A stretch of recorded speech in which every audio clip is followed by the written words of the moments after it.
Welcome to the Primate Talk podcast. Here we have nuanced interactions with interesting folks undertaking unconventional endeavors and see the world through eyes that are not just our own.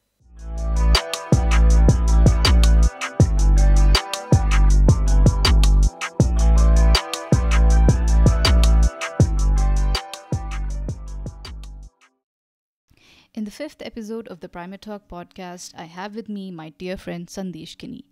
Sandesh has had a wide exposure to a lot of stuff in the unconventional space. Brought up in the Middle East, he has spent his early childhood and has had his schooling done in Bahrain. He did his bachelor's in computer science and engineering graduation from the Manipal Institute of Technology. As to his professional life, Sandesh has had a vivid experience with building products and working with startups. During his time in college, he co founded a recruitment and a career education platform called JobSpire, where he served as the vice president of product development and helped scale JobSpire to 150K users. He also helped develop and execute a company wide strategy for new products and built Pathfinder, JobSpire's career learning platform. After the company was sold to an NYC based firm, Sandesh served as the product manager for Just Code, a recruitment platform for enterprises to hire developers and manage their organizational learning. Sandesh also led product development for Zipco, a shuttle services platform for daily commuters in India. Apart from this, he, along with his co-founder Khat, launched a Shopify plugin called Invoice Falcon. Invoice Falcon is a plugin that delivers professional and compliant invoices and documents.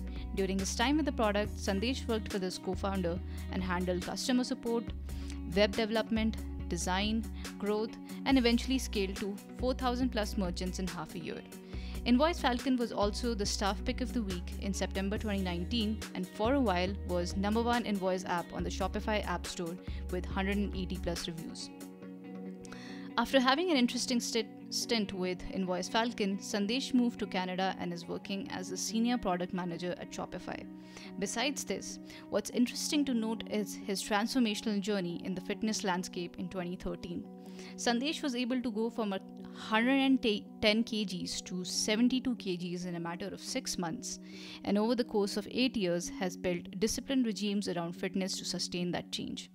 On the creative side, Sandesh directed and acted in plays, directed award-winning short films, and started YouTube channels focused on sketches and tech reviews, which eventually scaled to 1.5 million views in 6 months.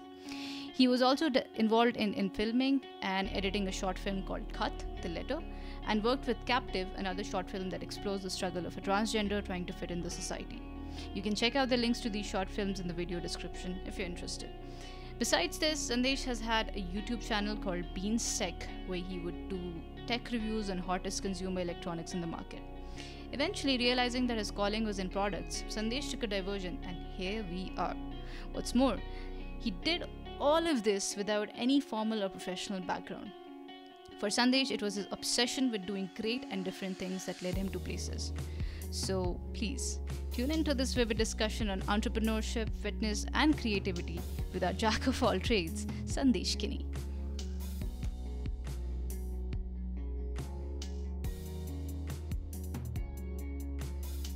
Hello, Sandesh Kini. We're on. Welcome to the show. Thank you for having me. Really rocking that mustache. What's up? I was really missing the 90s. No, that's not. Yeah, it's apparent. It's not. Yeah. It's not really the case. I guess the lockdowns got me bored, Mm. and I got tired of keeping a beard. I You're more figured like a goon from Vegas. that's what I look like right now. Who'd run for your money if you lose him to a poker game? You're saying I would run behind someone, or I would run away if I lost. You would run behind someone if someone loses you to a Oh, poker game and okay. owes you money. Yeah, Right. maybe what's missing is a hat, like an Yes. actual, like a Yes. fedora or something. A beret. Yeah, Yeah. yeah, For yeah. sure. Cool. Okay. How are you, man? Pretty good. Mhm. Saturday, it's a Saturday here, and it's also like super crazy hot. So I can't wait to go outside and get a run or something. Is I'm a it? huge fan of the summer Uh, weather. oh yeah. Yeah. Summer looks good on some people, especially like some people like you who like to work out. Yeah. Right. Okay. I mean, I'm so excited for this talk. We've known each other for what, 1.5 years now, Yeah. and it's been a great time. I think we were with before you moved to Canada, we spent a good chunk of 3-4 months, And I learned a lot. The perspective that I've gained by hanging out with men like you, Preetham, Sankalp, and the gang, right? It's been Yeah. great because obviously you guys are older than I am, and it like helps you add a lot of perspective in your life because you Mm. guys have a lot of experience under your belt, and not only a lot of experience comparatively, but a lot of different experience. So for example, if I just got, as soon as I left college, I got placed into a company, so I only know about the corporate world. But then I came to know about folks like you and your own circle, where like people are all about self-driven and motivated, and they start their own companies, and they do all this interesting stuff. So it surely did help, learning a lot, and learning a lot about life, in its different sense. And you also told me that you that you inhale nitrous oxide. So yeah, that was a different experience altogether. Yeah, never knew that people did it recreationally. I actually searched on it, and it turns out in the late 1800s, people used to have laughing gas parties where they would just inhale nitrous oxide and Wow. then, yeah, go on to a But euphoric I trip. can definitely see why though. It's for those 30 seconds once you like inhale the nitrous, like it's a crazy kind of high. Like it's very difficult to describe, but the smallest trigger basically just like gets you laughing, and then you won't be able to control it until the high is gone. Yeah. Uh, So 30 yeah, seconds, yeah, is it? yeah. That's it. It's like Mm. it comes as fast as it goes, pretty much, basically. Doesn't it cause any disassociation or any such thing? I mean, No, it I was think mentioned a lot in those articles that I searched for. okay. I Yeah, maybe. honestly I Yeah, didn't see anything at all. you had a look then. Um, but to go back to your point about like those 3 4 months where we all hung out together, that was also a period of basically like hyper growth for me as well. A lot of learning, and like you said, people have different experiences, and being able to hang out with them and talk with them and sort of gain knowledge was incredibly helpful for me. And it's still something that I look back at, even 1 year later and think, man, I grew so much in those 3 4 months. Yeah, yeah. So definitely, which is why Yeah. you invited here. I invited you here to pick your brains.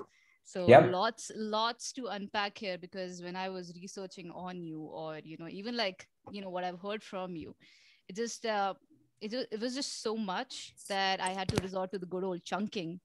And I'm gonna talk about, just to give you a hint, I'm gonna talk about three aspects of which Hmm. fascinate me about your life.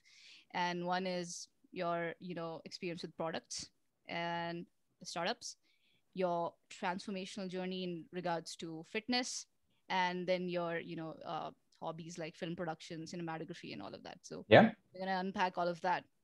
So I'm gonna start with startups and journey into products and journey with products. So when I looked at it, all of that, all of your resume, at the heart of a diverse mix of skills that you possess, one can see your love for building great products. Over the course of these 7 to 8 years that you graduated college, you've built yourself a repertoire of some amazing skills, from laying out business strategies to development, product development, management. You've done it all. So I want to know where it starts. Basically, do you does it start from your college life? Do you meet your friends and you just like brainstorm on some idea, and then boom, you're up with the next idea? Or does it take some time, or is it something else completely? Where is the inception point to all of that? On to you. Um, That's a good question. And I think for me personally, I've spent some time thinking about this, and I kind of realized that it's a bunch of factors that have played into whatever I've done so far. But if I had to really pick something, it would probably have to be just obsession with that idea or that product or um, that nugget of information that somebody else shared with me. I've Mhm. been doing this sort of product building, business building, entrepreneurship for the most part since like maybe 11th grade or 12th grade.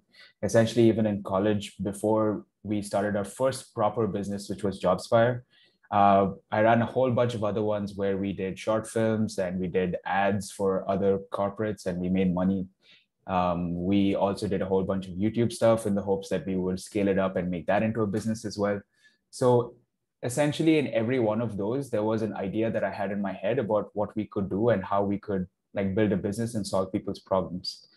So that obsession ultimately led to creating something. And that same sort of obsession is what helps me even today in my job as like a product manager at Shopify. Basically, once I start thinking about it, I really cannot stop thinking about it at all. And the urge to like solve it and do something about it is like a challenge that I really, really love. And what really, really compounds it and what makes it even more beautiful is when you actually work with people, other people who have that same sort of drive as you, like who see something and want to really fix it or solve it or build something out of it. So I got really lucky that way because in the last two businesses that I built, essentially I found those people and they were ready to put all their chips down and say, hey, let's go and do this. And we'll figure out everything else along the way. Along the way, exactly. A very lean mechanism of moving Mm-hmm. on with your business. Yeah, that's definitely there. And I can see, the excitement that can come from getting an idea to materialize, right? It just, Yeah. it just randomly hits you one day. Hey, we could do. It's very raw in its rawest form, Yeah. and then you start brainstorming on it, you start researching on it, and then that process itself leads to something as abstract as an idea to Mm-hmm. materialize in form of a service or a product. So that's what I love, and that's why I'm fascinated with entrepreneurs, because they think something. I'm not to belittle anyone else who's not following this journey, but it's just that they have other people have a structure. They're like, okay, you're supposed to do these things, Yeah. and they do it with however they do it. But then with the entrepreneurs, the story is different. You come up with something, you look at a problem, you're like, okay, you brainstorm through multiple solutions, and that process of getting it into action, or pushing it at a large scale, can be like really exciting. And I can only hear that from you. I can only ask you that, because Yeah. how interesting it would be. And then, Yeah. like you said, important point about having the right people to do it with, because Yeah. if that's not there, then it's going to fall to pieces. So Yeah. yeah. Okay, but one thing that I'm really excited to know about is also, there's always, whenever we get into something, we always get into it with some preconceived notions, right? There's always something that in our head that we get into, get into it with, and then when we leave it or when we've done it, we have a completely different set of notions regarding this, like Yeah. because we have experienced the thing. So, Yeah. how would that look like for you at the beginning of your journey? You might have thought something about business development and building a business, but at the end of the journey, did that change, and that those notions, and how did that look for you basically? Yeah. It definitely did change. I think when we started our first company, which is basically JobSpire, where we try to help companies find talent and talent find good companies to work at. Uh, we got on to building it with the idea that we would become our own bosses and Okay. do whatever the hell we want to, so that Mm-hmm. we never have to get in a job, and Mm-hmm. we live this super kind of high flying life that is being a startup founder basically. um, but reality sort of hit very, very hard, very, very fast. um, and one of the one of the things that I remember the most is, uh, in the process of product development, there's essentially like two cycles. There's a cycle of creating something from nothing, and then there's a process of scaling that something. So 0 to 1, and then 1 to n. One to end. Yeah, I think what we thought at that time was if we did this 0 to 1 really well, the 1 to n will just happen by itself. Like we Mm. don't really have to put in any effort as long as we raise the capital and we get the right people. It'll just happen and we can chill back and just relax and watch the company grow and eventually not have to do anything and take on like C-suite, roles and all that kind of good stuff. Mm. But once we raised our funding and once we had the initial product built and everything, while it felt really good to have that out in the market and we got really good feedback, we sort of realized that 1 to n is also very important, and it's very, very crucial to have those skills when you're building a business or be able to learn those skills.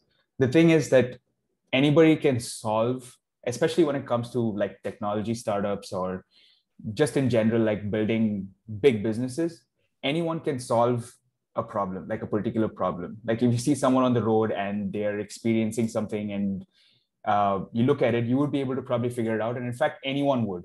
Thousands of people will have millions of different solutions, basically. For sure. But what actually makes a business work and what actually lets it grow is the fact that you know how you can take this solution and apply it to lots of different people, or get it in their faces, or build it in a way that they can consume as well. Right. So that was one of the biggest learnings that we had, which is the idea that building the 0 to 1 is all we needed to do, whereas the reality is you need to understand both cycles of the process so you can build a business. Right. So 1 to n would also, because 0 to n is 0 to 1 is basically okay, solving the problem, but 1 to n is not is like is the crucial component of the cycle, I feel, because you don't, when you look at a demographic of people that you're aiming, you've got to account for a lot of variations within that demographic as well. Yeah. I don't know how that would apply to your startup, but then, for example, accounting for people with disabilities, how are they going to use your product? So, accounting for those variations. So why do you think you couldn't scale it, or maybe what were the problems that you faced while scaling it from 1 to n? Again, to go back to my point, which is that anyone can solve any person's problem, we essentially did that. So we, sitting outside of the, and this was, sorry, just to preface, this was way before, like right before or around the time we raised seed funding, which was our first round of 250K. We were essentially a bunch of fourth-year college students with zero to no experience in the recruitment space, trying to figure out how we can solve recruitment. Right. For people who have never been in that process whatsoever. Right. I think we were basically throwing shit at the wall in the hope that it would work. And it took us a while of speaking to different companies, speaking to different applicants, and essentially all of that to try and figure out what we were doing wrong. And the biggest thing that we were doing wrong was we had built a very specific solution. Essentially, what we wanted people to do at that time was, hey, instead of just looking at the salary and instead of just looking at the compensation, take a look at the people, take a look at the office, take a look at the culture, because you're going to be deep down into that once you start your job. It's not just about the money. And while that is true for a lot of people and for a lot of companies and how they hire, we learned very quickly that the old notion still prevails, which is salary and compensation is everything. And it's the top, right. It's at the top of the food chain in terms of how you evaluate a company, how you evaluate a job. So that's some feedback that we got very early on. We just essentially consumed that and started really tweaking the product to focus on how we can capture more of the recruitment market while still keeping some of our fundamentals and keeping that aspiration of culture shopping rather than compensation shopping, and gain a foothold in the market and eventually build towards that aspiration. Right. Okay. So, okay. I mean, one of the things that, I noticed that you have also done a course in social psychology, right? Oh, yeah. Yeah. So, this is what I'm personally very interested to know about. Yeah. Because I'm also interested in psychology and learning about, various, human behavior in general, whether that is from an evolutionary perspective, whether that's from a sociological perspective or economic perspective. But as far as you're concerned, how long does the understanding of social psychology go into product development, or any business development for that matter?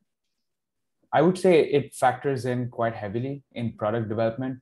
To be honest, I haven't spent a lot of time in what people would typically see as business development.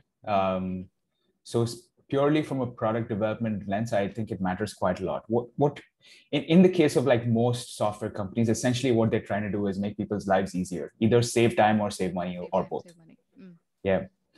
So in order to do that, you actually really need to figure out what people want to do and what stage of their own life they're in, and how they interact with the product and how that works. And I think psychology plays like a huge factor. Some simple things like big buttons versus small ones, like the color, the font styles, everything plays a huge factor into whether people click or not. Like the example that almost everyone knows, I think, at this point is like Instagram and the like counts. At one point, they were like, the like counts are basically screwing up the system. So we're going to remove that so that people don't focus on that and just create content for the most part. They did that, yeah. And now they ran this. This was essentially a psychology experiment for them. And now, like 1 year later, they're like, it doesn't really matter because people still do the same thing, whether that number is there or not. So essentially, like, if you ever want to build a consumer-facing product at any point, understanding your users is really important. And psychology plays a big factor. Like one of the other examples is that when you go and talk to your users and you're trying to figure out what problem they have, you can ask leading questions and you can almost get the answer that you want, not the answer that you need. So essentially, like, say, for example, you have a conversation about the product and you, how do I put this across? Instead of saying like, do you think this will help you save, instead of asking a question like, do you think this will help you save time, or do you think this will solve a problem? What do you think? What do you think should be the question instead? So that people actually have the time to figure out like how they feel about it, rather than answering it purely in yes and no. Or just leaning towards yes in this case, because do you think this will solve a problem is leaning more towards the yes. So the psychology essentially plays a huge factor in product development. Right. Yeah. So that is a very interesting point that you bring, because when you ask, do you think, they are only restricted to answering that question within that question's framework, right? When you say, what do you think, it opens a plethora of options for them and for them to think about, and they'd be like, okay, so maybe they can maybe they can be like, okay, this is a problem that I'm facing, so maybe this can help. So I think that can go a long way in product development. That's a very good point that you bring.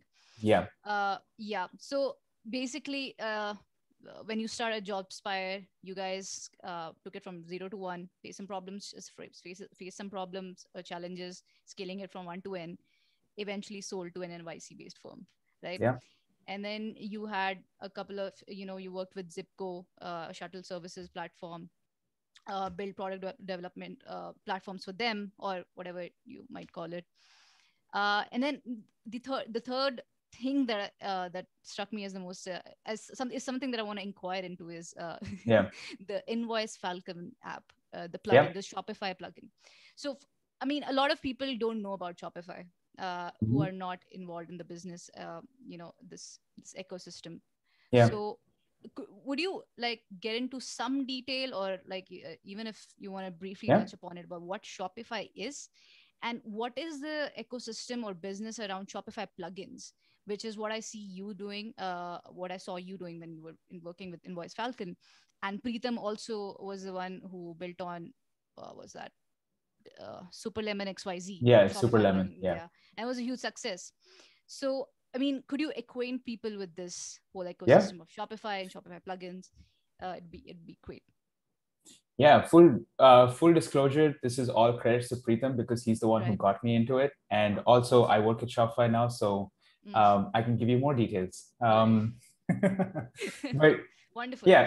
Essentially Shopify is like e-commerce back office for the most part, back office software.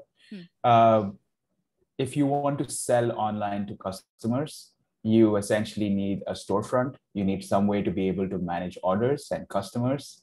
You need to be able to market what you have, and you need to be able to showcase your products and all that good stuff. So Shopify lets you do that. When you sign up for a store, basically, you can have a user-facing front where people can come and browse through your catalogs and buy what they want. You get a back office and admin, basically, where people can see what orders, like merchants can see what orders they've gotten and then fulfill them. And along with that, you also get an ecosystem, which is the Shopify App Store, the Theme Store, and a whole bunch of other stuff. So what makes Shopify really good is essentially that, the ecosystem. Shopify doesn't have to solve every problem for you. You can go and find an app for almost any problem that you have, because there are so many third-party developers out there who have built some kind of plugin, some kind of app that integrates into the store and solves a specific problem really well. So that's pretty much what Preetham and I did. He built a WhatsApp application, a WhatsApp plugin, which basically allowed merchants to market to customers through WhatsApp. Right. And my app was Invoice Falcon, where we try to help merchants with invoicing and being able to print and download and send them in bulk. Right. So these are all, both of our applications looking back were like really simple, really specific, hyper focused on a specific like niche. But we were able to solve that problem really well, to a point where in both of our categories on the App Store, we were the #1 app in the search results. Right. Okay. Yeah. Sorry, does that give you the full picture? Is there anything more that I can add? I mean, yeah, I would ask you that. So with the Shopify plugin, what I understand from it is it's more centered around B2C problems, right? So sorry, B2B problems. I'm sorry about that. B2B problems, Yeah. business to business problems, right? Yeah, as a third-party developer, you're essentially solving for merchants, and merchants are businesses. So yeah, it's like it's more B2B than B2C, because you're not as a developer, as an app developer yourself, you won't be directly interfacing with the people who actually buy the products from merchants. End users. Yeah. That's awesome. So are there any sort of barriers to entry here, or you just know, or you need to learn how to code? You can basically develop a plugin and then you can sell it to Shopify. How does that work? If you know how to code, you can basically just get started for free. Like there's nothing. So the only thing is that Shopify takes a 20% cut of the revenue that you make from the platform. Of course. Essentially a commission, which is like quite standard across most app stores. But other than that, like they give you all the tools, they give you everything for free. All you need to know is to be able to code. And if you can do that, you can get started, build an app, and start making money in your sleep in like a few weeks. Exactly. Yeah, this is what we saw with Preetham, right? Because Preetham's like used to blog a lot about Superlim XYZ and how it went from, I don't know if I can disclose the MRR and yet without his permission. I don't know, but he's very public about it. But anyway, it was a huge success because these guys were into it and they were like hyper focused on and hyper, what is that, what we call improv, hyper improvising, because they were learning things along the way and just adjusting. So that's I'll leave that talk to when I talk to him, if I'm able to get him on the platform. No, anyway, this is a very interesting story. So you ended up selling Invoice Falcon as well. And that was because of maybe conflict of interest between you, because you're working for Shopify now. So eventually, like some point in the process of building that app, I managed to get myself into the actual company itself, Shopify. And so my co-founder took on the role of essentially like handling everything else with the business, and I took a step back. But yeah, eventually he got it to a point where the app was doing really, really well. Like we had around 4,500 or 5,000 merchants using the app. We had about 180 or 190 5-star reviews on the App Store, and we were making roughly $16,000 per month or something like that. Right. So that put us in a really good spot, because we felt like while we could continue optimizing the app and build more things and do more things and scale it and market it, it honestly wasn't the best use of any of our talent. Like my talent and my skills are not in the one-to-N, even though that's still something that like is essentially like the thread of my life, like the one thing that I need to get better at. I still don't care for it as much, because it just doesn't excite me. And it was the same case with my co-founder as well. Like he also felt like the application was technically at a point where he didn't want to invest anymore. So we found someone who decided to like take on the app and continue growing it, and in exchange gave us a good chunk of cash. So we said, yes, why not? Let's do that. Yeah, I mean, we hear a lot of people in the business ecosystem talking about one to N and how it is very important. But I guess, if you can create an idea, you can get a way to solve it, uh, and then sort of, sell it to someone who's good at scaling. That Yeah, also works perfectly. So, yeah, I and don't it, see how people should be pressurized into doing one to N. You can yeah. essentially do zero to one, and then just sell it to someone who can do one to N for you. Yeah, and Yeah. that's exactly like how a lot of people look at it. I think Mhm. what makes what makes entrepreneurs like really really successful though is being able to figure out that one to end like we talked about before. Mhm. But you can always just be the 0 to 1 guy, get it to a certain point, and then just be comfortable with selling it. Maybe you will not Right. make a crazy amount of money or have a ridiculous billion-dollar valuation, Yeah. but you will make money and it will be good. Yeah. And you'll be able to continue doing what you love, which is just creating things. Yeah. This heavily reminds me of Steve Wozniak, who basically was the brainchild behind Apple, but then Steve Jobs was able to scale it. And we know Apple now. We're communicating through Apples, and it's just Yeah, beautiful. Wow, there's a lot to uncover about business itself or yeah. startups itself. Yeah. So, okay. So, since you have worked a lot with startups, you will be familiar with the culture itself.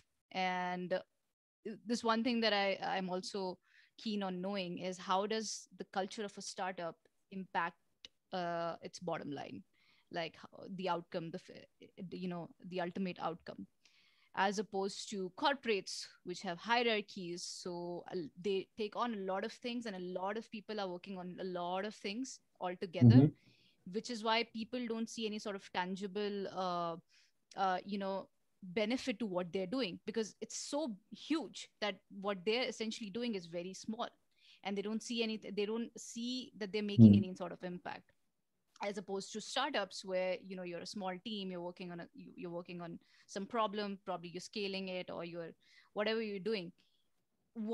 How does the culture in startups impact its bottom line? How does that look on the outcome of the business itself? Yeah. I think it depends on like how you look at it. I think fundamentally, like some of the businesses that maybe you're talking about Mm-hmm. are at a stage where they need to do a whole bunch of different things and they need a lot of people to do those things.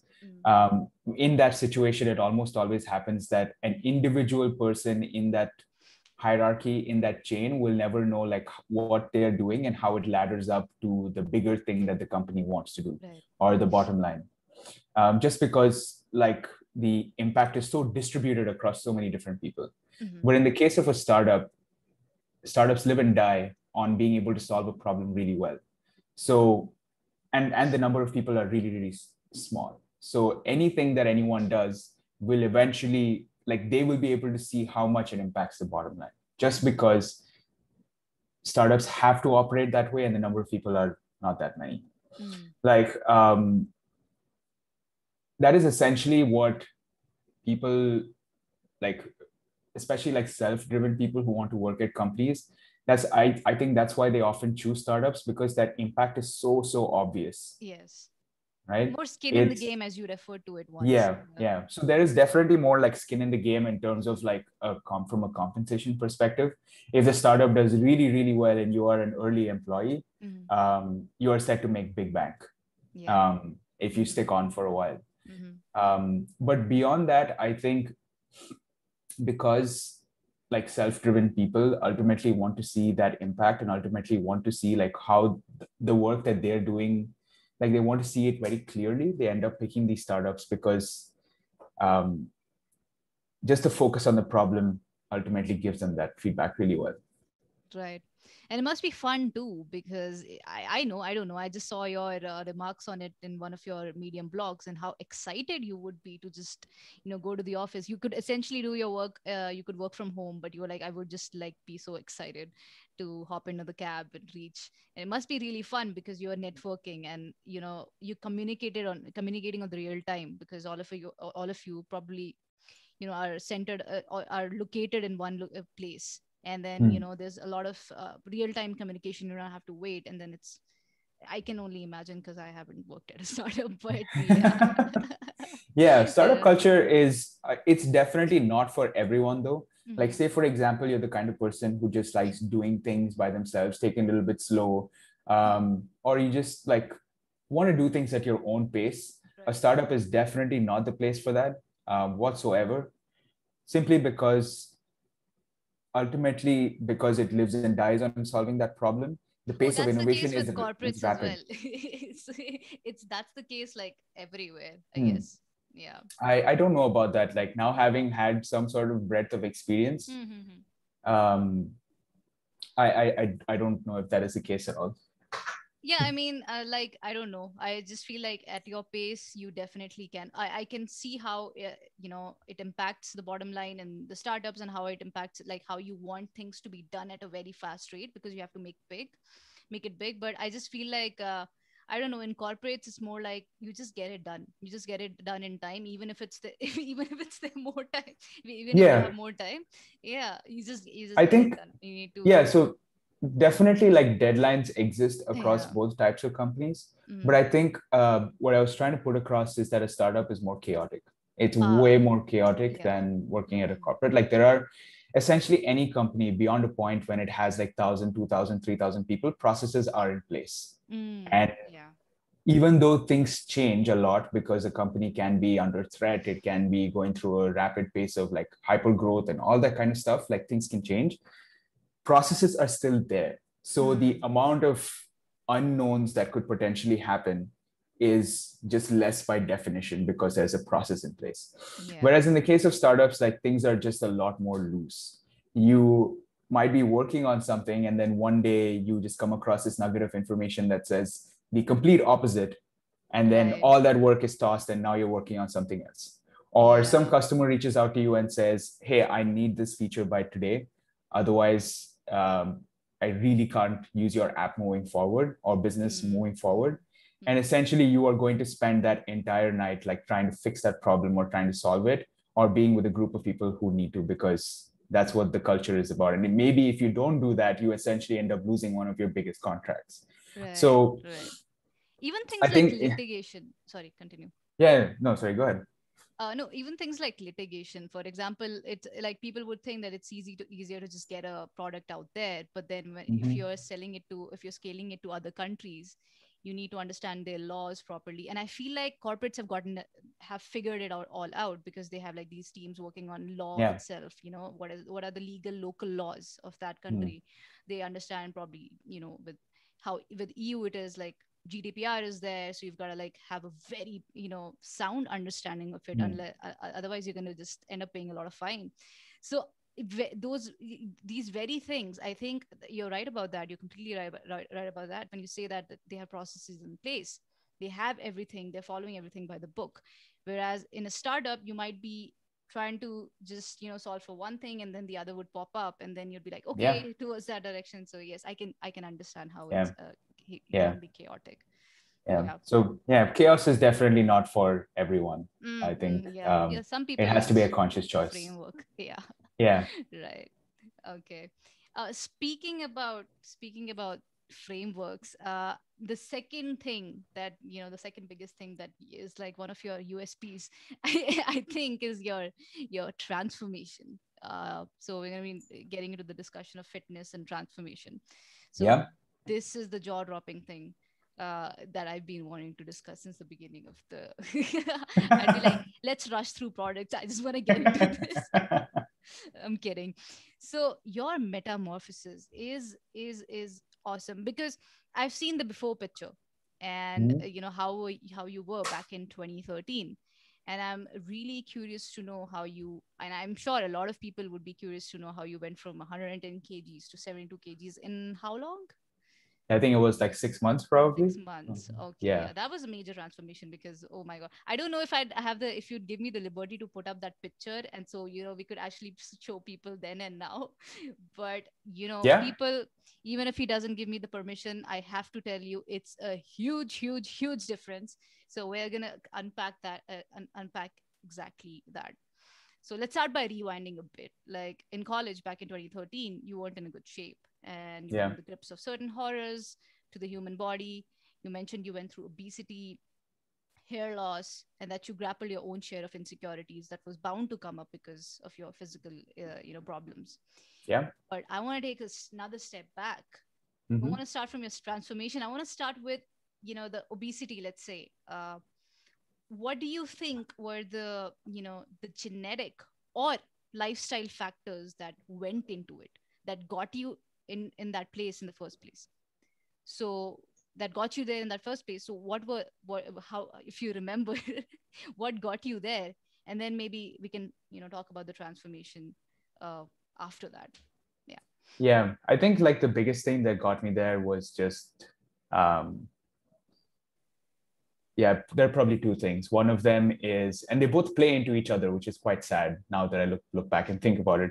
Um, the first one was lack of any physical activity whatsoever. Mhm. Essentially, if I could really reflect on my childhood right now, or my time up to 12th grade, basically, I did not move around Mhm. at all unless I had to. Oh. So the only times I ever did remember like actually moving around was if I was out with friends and we all decided to walk around or something. But other than that, essentially I was just going from the first floor to the ground floor to grab food and then back up. Mhm. So that was pretty much most of the activity in my day. Mhm. Mhm. So that was a big factor, and it like played quite a bit. And the second one was definitely overeating. I honestly did not know, and I still to this day, Mhm. I still to this day do not know like when I feel like full Oh. from like so like there's a level where when you're eating food like you are satisfied, and there's a level where you cannot move anymore. So for the longest time, I've never known where satisfaction is.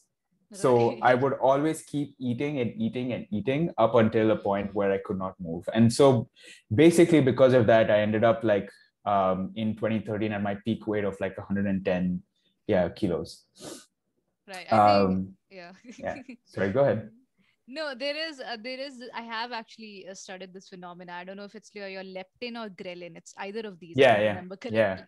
That helps you send a signal from your stomach all the way to your bro, and then, hey, bro, you're yeah, full now. Stop eating. I yeah. guess that might be delayed in your case. Yeah, I think it's ghrelin that does that. Like, Ghrelin. Yeah. yeah. So yeah, I think one of them is, I think it's non-existent in my system or it's not working, something like that for sure. Maybe too much studying from being a chemistry topper, I guess. Right. Probably, Yeah, probably. because Yeah, sleep can obstruct that, I've heard. So probably yeah, studying too much or gaming too much. I don't know yeah. what it I is. mean, like, I don't remember anything in my life being really that bad. Like, Mm-hmm. even when I was studying as such, like, I still remember having good sleep and Mm-hmm. essentially like a really good childhood, like beyond beyond the food aspect of things and the weight aspect of things. Um, but yeah, like just not knowing when satisfaction is there Yeah. essentially resulted in me like blowing up Ah. and reaching a very, very unfortunate state. Right. So it's important to highlight here, ladies and gents. It's the lifestyle factors.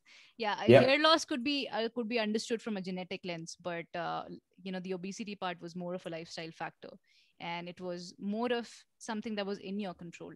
So now you have like acknowledgement of the problem. Like, hey, oh my God, I am unhealthy. I don't want to use the word obese. I don't know for some reason. Like, hey, Yeah. Fat. I um, was I'm, fat. I'm fat. Okay. Like, what are the psychological, or maybe the insecurities that you were talking about? What's how did, like, what did you face in terms of psychological issues that you gave yourself trouble for? Yeah. I mean, there are the obvious ones like most people who have been fat in their life or maybe still are like experience. Hmm. Essentially it's you feel like you're not getting any attention from people. You feel Hmm. like you need to do more to impress people, do more to get people's attention. um Ironically. yeah. Yeah. That's a mean joke. Sorry for that. No, it's cool. Now you're gaining attraction in all kinds of good ways. So don't complain, okay? um Yeah, I think those are the biggest ones that played for me. And essentially it led me to a point where I was like very insecure with myself Mm-hmm. and just like my body for the most part. Like I wouldn't run, for example, at all if I could. Mm-hmm. If I could, like I never just wanted to go any faster than walking pace. Mm-hmm. Um, so yeah, those really played, and they played in me to such a point that I ended up being a bully for the most part, which is like a really surprising thing. Yeah. But yeah, I distinctly remember essentially being an asshole, Yeah. for the most part. Aren't you supposed to Uh, be at the receiving end? Yeah. That is a little surprising. yeah, it is, but I think it was more me. I mean, I don't really know, but I looking back and just having thought about a little bit, I think some part of it was that, which is I was just trying to get to a point where people didn't have the opportunity to make fun of me. So as much as Ah. possible, I would Mm. deflect it and just sort of make poke fun at others and keep the conversation on them instead of Ah. me. Wow. Okay. Oh, all Yeah. right. Mm-hmm. And so then there's like, all right, from being an asshole to actually acknowledging the problem that was within you. How did that process look like? That hey, I need to go through this transformation. I need to get this done. I need to be more healthy, or whatever your mindset was. How did that look like? Yeah. In all honesty, like there wasn't really a particular trigger that caused me to like go to the gym, start dropping weight, and just Mm-hmm. do it. Mm-hmm. It was just that I started with a Ah. bunch of friends. Mm-hmm. So I remember the basically how this started, which is that I moved to a new place back home in Bahrain, and there was a gym downstairs.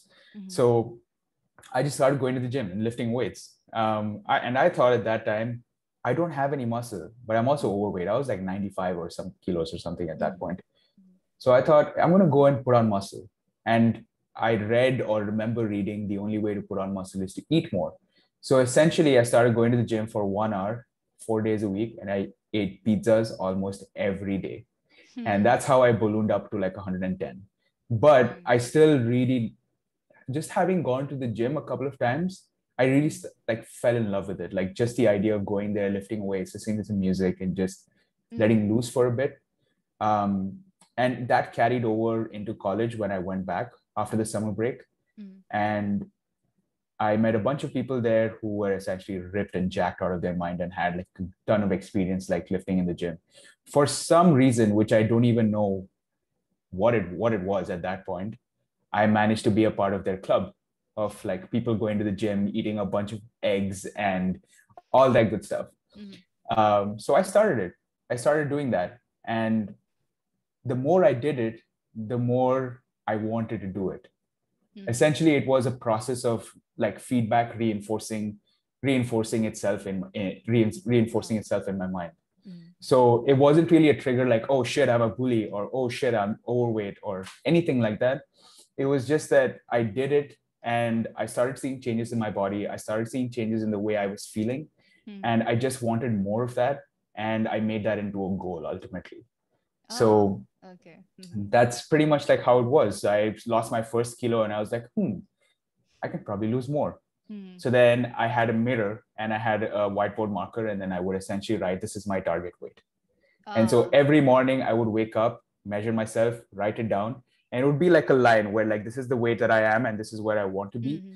So I would keep writing down the numbers and Hmm. seeing it go down. And then Initially, okay. every week I would also take pictures and compare and see like where I am. And Hmm. essentially all of that feedback just made me want to do it more. And Right. somehow at the end of it all, I ended up being at 72, um, Wow. which is really good. So you just fell in love with the process. You were not Pretty like, oh, much. I need to Yeah. make this change in my life. You just started doing it out of curiosity, or whatever you Yeah. saw in those guys when you came back to Manipal for Yeah. college, right?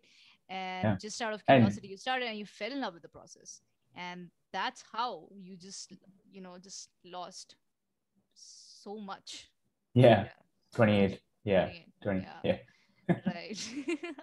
I'm sorry. Yeah. It's 10:30 p.m. here in India. Yeah. No problem. My brain's quite slow.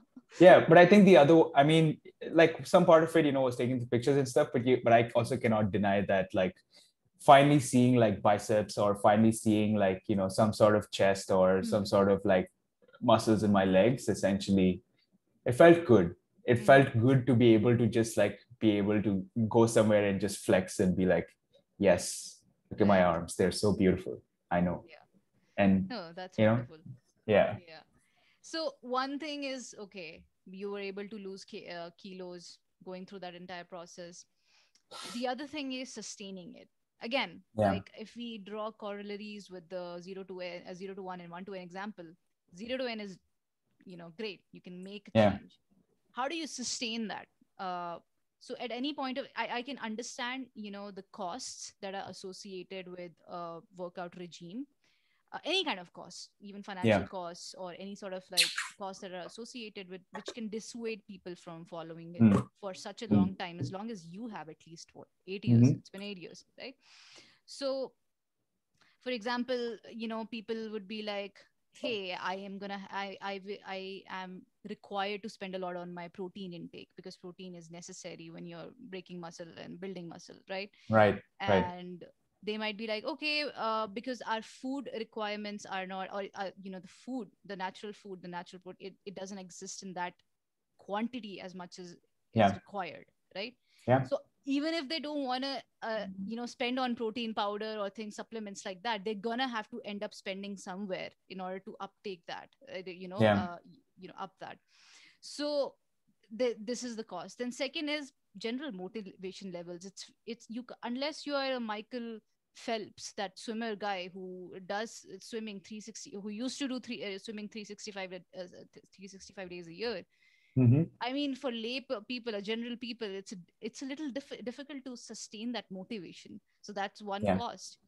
So amidst that, knowing that you are also human being, I'm assuming you would have yes, gone through all those things as well, the yeah. costs that are associated with. So how did you manage to bounce back when you went through any of the things that kept you from going to the gym? Or yeah, basically that. Um, to your question about like sustaining it, Mm-hmm. definitely anyone can lose weight for sure.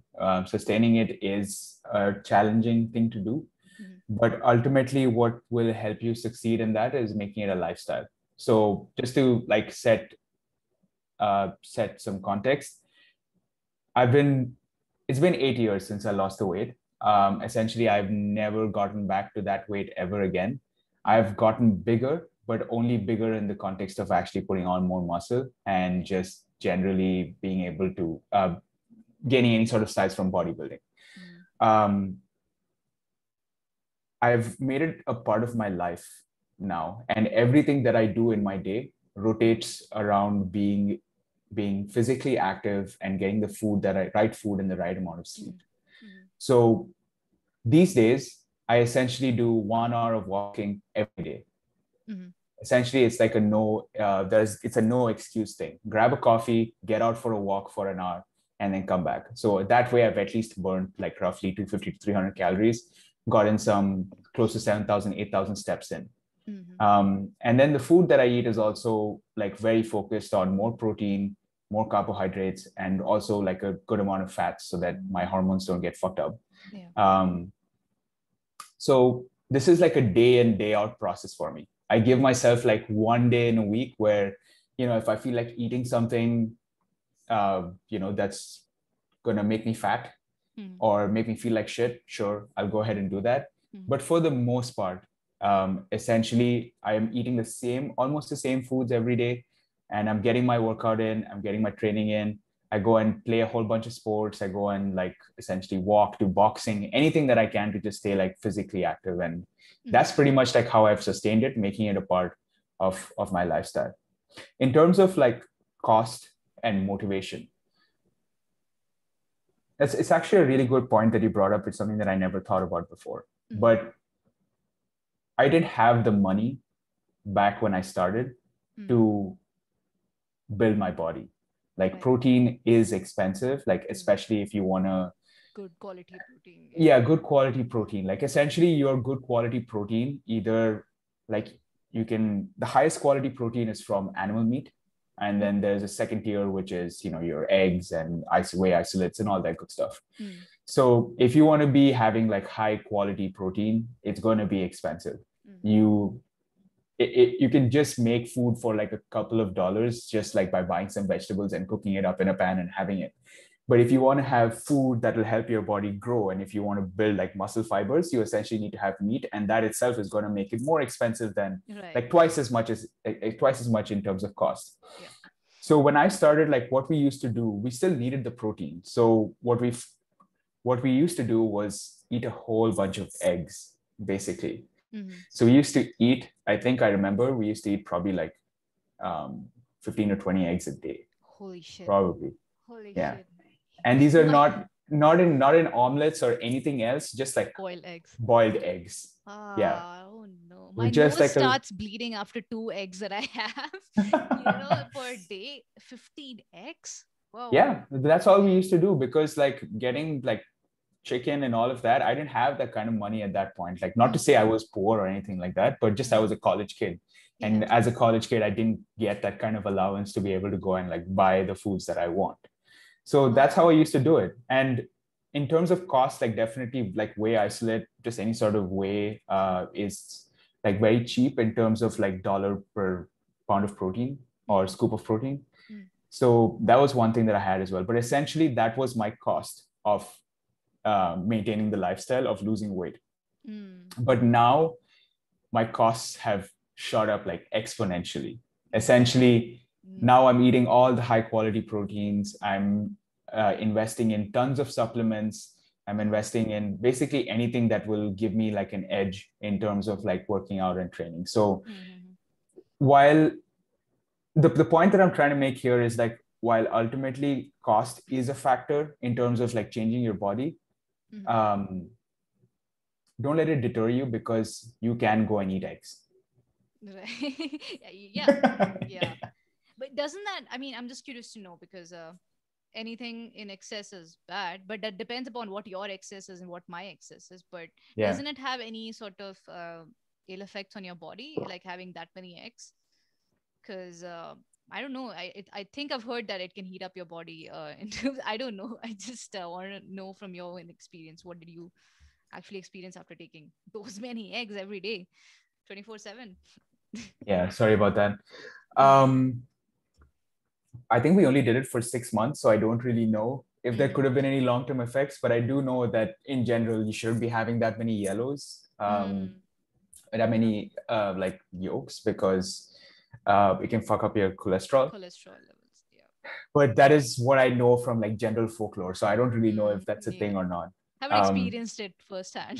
yeah, the only thing um, that really happens, excuse me, is like flatulence. Basically, you Okay. end up having really nasty farts, which is, Uh, mm, it's the lifestyle, so you got to deal with that. It comes with it. right. Yeah. Mm-hmm. And sorry, just to close that thread, motivation. Mm, Um, honestly, like you have to want it. Like you have to want it, to be able to get started and to keep it going.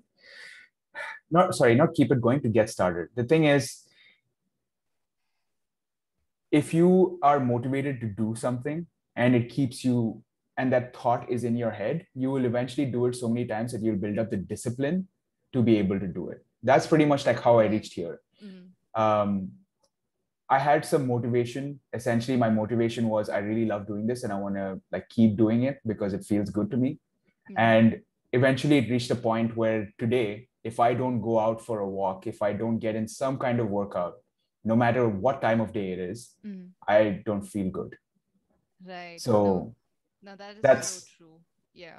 so Yeah. that's how it factors in. Uh-huh.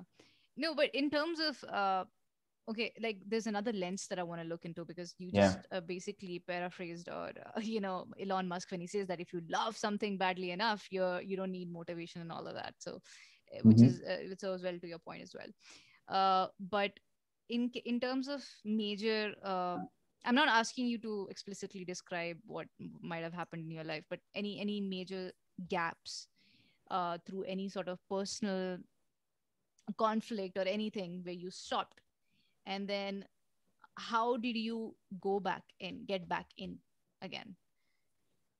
Right. Yeah, that did happen. So between 2017 and 2019, towards the end of 2019, basically, I did not train at all. I became a skinny, lanky kid. I really hated how I looked, but there were troubles at the time. Let's put it that way. I, I I think that for me, the gym ultimately became a place of comfort and solace, even though it might not seem that way, because you go there and there's like like music playing and like people are like doing so it kind of doesn't give you that vibe of like comfort and solace, but for me it really does, or it really really does. So as soon as those troubled times were over, basically I really felt like I needed some place where I could get that comfort, where I could feel like I was building myself back up, and I could feel like I could control and own it. So I went through the same process that I did basically back when I had my first like transformation, the first time that I lost weight. I just forced myself to get through that one day, to go that one day. And then it started feeling so good that I just kept going again and over and over and over. And over time, in those 2 months, I got my lifestyle back. I got all my size back, everything back. I think one important thing that everybody needs to understand is that there's this beautiful thing called muscle memory. Essentially, if you've ever like built a good body, if you've gone through that process and you've done it, even if you fail and falter, your body remembers that state really, really well. So the amount of time it will take you to get back to that state again is way low. It's extremely low. So that should be even more motivation for you to like go to the gym and have that transformation at least once, just so your body can like remember that that is a state that exists. That is actually one thing that people get wrong, I feel, because they'll be like, oh my god, I'm gonna have to like train again, I'm gonna have to go through everything again. But no, your body has exquisite and impeccable muscle memory, and you might forget the nuances. You might not have the hold over them because you haven't practiced them. And nuances, the reason why they're called nuances is because they require a lot more effort and dedication to master. So if you don't do something for a long time, you might not, you might forget them, or you might not be able to retain them, but the overall general process stays with you. And I can definitely say that from my shooting experience. I am more like a seasonal person, where whenever the season starts for competitions, I start practicing really hard, and then for a long time I don't do it. And then it's just that that is what I notice. I forget the nuances. I forget the details that I had to, to get to be very stable. The details that I had to master, I would forget them. But then the overall practice just stays with you. Overall process, and this is what you have to do, and all of that stays with you. So 100% agree with that. Yeah. So, yeah. But what do you think, apart from this? Like, this is one thing that people get wrong, and this is what dissuades them from getting back in or even getting into it. What else do you think are, like, since you have been in it for a very long time, for 8 years almost, what are the things that you commonly hear and you're like, no, you idiot, this is not how it is? So like, what are the myths around the whole uh, workout industry, or whatever you might call it, health and fitness industry? The biggest one I think for me is that like being in good shape, or wanting to live a healthy lifestyle, or having good stamina, or whatever the outcome is, it doesn't have to do with the diet and the workouts as much. It has to do with your mindset and how you perceive it. So basically what I'm trying to say is, say for example, you've decided that, oh hey, I'm going to turn 29 soon and I want to be in really good shape for the rest of my life. So I'm going to start working out. A piece of that is your diet. A piece of that is what workouts you do. But a large part of that is discipline and consistency. Even if you fail, you should be able to pick yourself back up and keep going at it.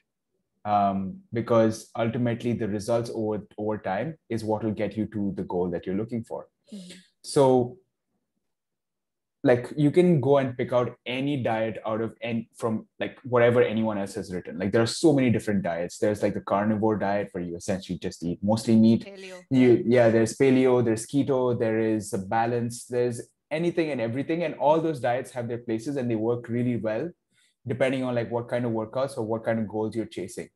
So it's like it matters in the sense that like the food you eat is ultimately defines like how you feel with the workout and what kind of energy you have. It really is like a small part of it because people have thought it through over and over and over and over to a point where you can just pick it up and do it. Right. It's the same thing with workouts as well. Like you want to get in really, really good shape. Somebody has written like a 300-page book on how to do that. Yeah. And you just have to go and pick it up and do it. So you see, in both of those cases, I said you just have to pick it up and do it. And that is the most difficult part, which more people need to understand. You need to be thinking about it and wanting it to a point where when you wake up and when you go about your day, you are not finding reasons to justify not doing it. You love it so much and you want to do it so much that you do it, that you actually do it. And every day you wake up with that mindset that, yes, I have fuck ton of work to do and I have this thing to think about and stress is eating me out and all that stuff. But I'm going to eat the food that is necessary for me and I'm going to go and do my workout. Right. And that is like the mindset that to me is like the biggest thing that bothers me when it comes to working out, bodybuilding, fitness. Right. Let's hold on to that point. So like, this is what I've heard from a lot of people. This is what I've experienced firsthand is basically when, when you start working out, everything just falls into place. And here's why is more like, okay, you start working out. Now there are dietary requirements, basically nutrition requirements. So you're going to have to eat well and you're going to have to eat according to the kind of regimen, the fitness regimen you've undertaken, right? Yeah. You're gonna have to sleep well because sleep is the biggest thing that aids in the recovery process. Your deep sleep can actually aid in that. So obviously, the stresses that come from, or the physiological stresses that come from not being able to sleep properly, that will also be sort of like ironed out to some extent, depending on what kind of person you are.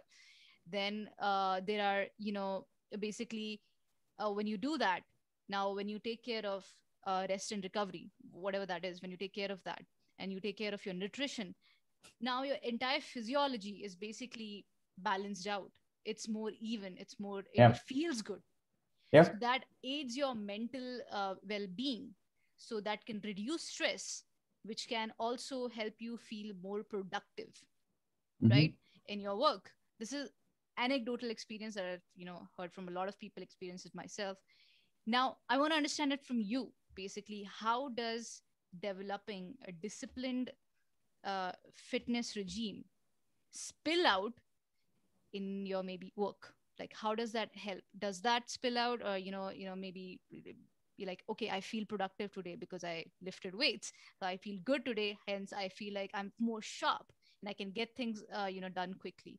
Does that spill out in your work Yeah, life of as course well? it does. Yeah, of course it does. Like there is nothing better than like going to the gym in the morning, um, banging out some weights or just like getting some run in on the step mill or treadmill, Right. and coming back home, taking a shower, and then starting the day because it really puts you in a good mood. Essentially, your body has started. Like everything in from top to bottom, your body is operating and it's running and it's ready to do things.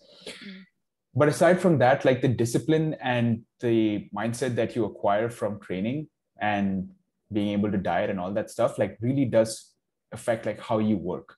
Yeah. Because you will reach a point where you realize that no matter what kind of crunch comes through, like you'll be able to figure it out because you have that discipline and that consistency in doing it.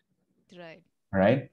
And I would actually say, like, to some extent, it'll also probably teach you better about time management, because if you have to do a whole bunch of these things, you can't just be like, I'm going to work and work and work Just and go all work. in. Yeah. Yeah, you have to be able to like chunk it off in some Yeah. form where Quantify like it. you can, Yeah. yeah, you can go out and like do a whole bunch of other stuff. Mm-hmm. But yeah, definitely like it's played a really huge factor in my life. Essentially, every sort of success that I've had, when it comes to businesses, when it comes to anything, I attribute it to being going to the gym and just being able to live that lifestyle.